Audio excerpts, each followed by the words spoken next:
bienvenue dans cette vidéo concernant la proportionnalité, peut-être la vidéo la plus importante concernant la proportionnalité.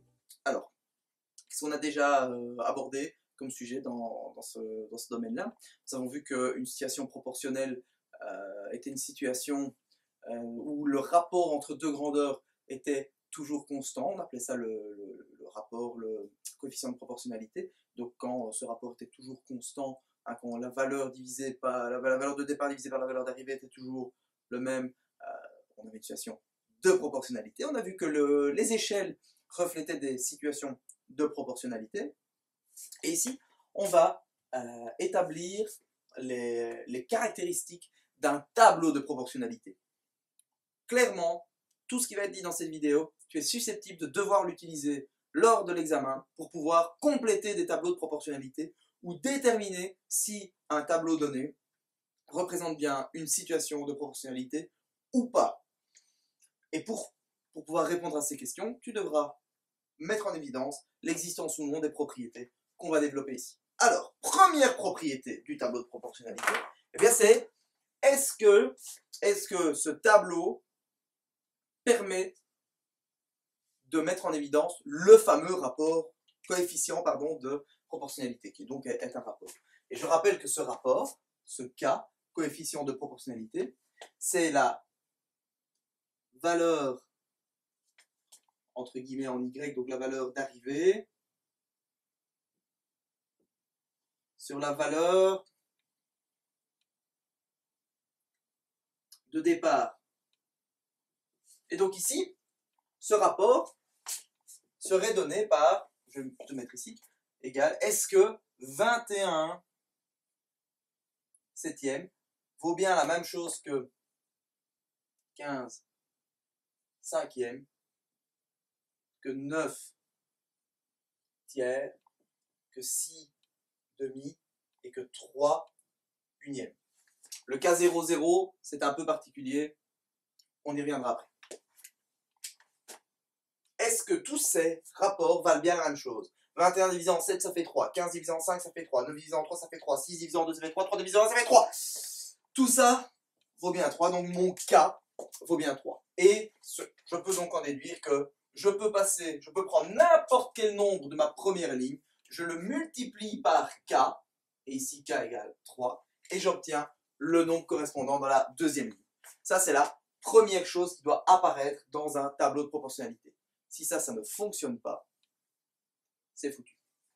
J'ai dit que je revenais au cas 0, 0. Ben en effet, 0 fois K, ça va faire 0. Pourquoi je ne l'ai pas noté ici? Parce que j'aurais eu 0 divisé par 0, et ça, j'ai vu que divisé par 0, je ne pouvais pas faire. Donc le 0, 0 ne peut pas te permettre de déterminer le K. Par contre, le K doit fonctionner avec 0, 0. Ce qui nous amène à deuxième point important, il doit y avoir ce 0, 0. Ce tableau doit comporter la case 0, 0. Si elle ne le comporte pas, il est impossible d'avoir 0 et 3 par exemple, ou 0 et 7. Si j'ai 0 ici, j'ai 0 là. De la même manière, si j'ai 0 ici, je ne peux pas avoir 1 ou 2 ou 3. Je ne peux pas avoir un autre nombre dans mon autre ligne. Okay, donc, si 0 apparaît quelque part dans une des deux lignes, son correspondant dans l'autre ligne doit être 0. Et ça, c'est en lien avec la représentation graphique que nous avions vue dans la première vidéo. On avait vu qu'une situation de proportionnalité, c'était une droite qui passait par ce fameux point 0, 0. Ok. Deuxième caractéristique. La troisième caractéristique, c'est que ce tableau obéit à des lois que je dirais multiplicatoires. C'est-à-dire que si je prends n'importe quel nombre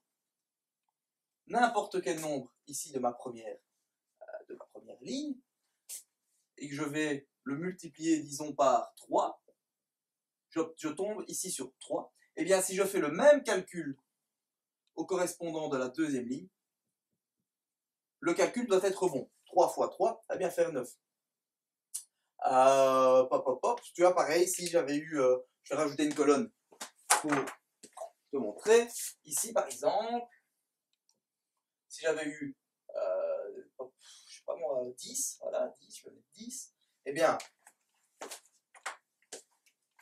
10 2 pour arriver à 10, j'ai fait x 5. Eh bien, si x 5, ça va faire 30. Et tu remarques que ça fonctionne aussi, c'est aussi cohérent avec le fait que mon k égale 3, que donc 10 fois 3 ça fait 30, et que 30 divisé en 10 ça fait 3. D'accord? Tout doit tout le temps, toutes les propriétés que j'énonce ici doivent fonctionner, si elles fonctionnent toutes, sauf une. Si mon tableau fonctionne, tout fonctionne, si j'avais exactement le même tableau, mais qu'ici j'avais 1, alors je suis plus dans une situation de proportionnalité. Donc tout doit fonctionner tout le temps, sinon ça marche pas. La dernière propriété, je vais prendre mon feutre vert pour être un peu, pour que ce soit un peu visible. Bon, non, je vais prendre mon noir, tiens. C'est que j'ai, et ça c'est le seul moment où tu auras de l'addition dans la proportionnalité. Par exemple, je vais prendre deux nombres d'une ligne, les additionner. Leur réponse, c'est ici. 2 plus 3, ça fait 5. Eh bien, le correspondant, 6 plus 9, ben ça va faire 15. Ça sera, on tombera dans la même colonne. Et ça marche aussi avec la soustraction. Par exemple, 7 moins 5, ça fait 2. Eh bien, 21 moins 15, ça fait 6. Ok? Donc, toutes ces propriétés-là, il n'y en a pas tant que ça. Hein, elles sont vite fait... on a vite fait de les retenir. Donc, premièrement, existence du 0,0. Deuxièmement, et c'est le plus important, existence d'un K coefficient de proportionnalité qui correspond aux valeurs d'arrivée divisées par les valeurs de départ. Ce que je dis départ et arrivée, parce que cette ligne-ci est obtenue à partir de celle-là. Qu'on multiplie par le K. Propriété multiplicatoire, où si je prends n'importe quel nombre et que je le multiplie pour obtenir un autre nombre dans ma colonne, ça doit aussi fonctionner au niveau de la deuxième ligne. Et propriété d'addition, 2 plus 3 va donner 5, alors 6 plus 9 donnera 15. Ces propriétés-là te permettront deux choses au CE1D, soit de compléter un tableau de proportionnalité à trous. Tu pourrais avoir un tableau de ce style-là, mais il manque des valeurs, et on te dit c'est un tableau de proportionnalité, et là tu utilises n'importe laquelle de ces propriétés-là, parce que tu sais qu'elles fonctionnent toutes pour compléter.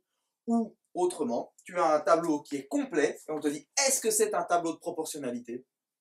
Et là, tu vas devoir être attentif, tu vas devoir vérifier toutes ces propriétés pour voir si ça fonctionne bien, parce que c'est pas parce que une propriété fonctionne que tout fonctionnera bien. C'est la seule qui peut qui se suffit à elle-même, c'est celle-ci. Le fait que j'ai un K qui multiplie toute la ligne du dessus pour obtenir la ligne du dessous. C'est la seule dont tu peux te satisfaire.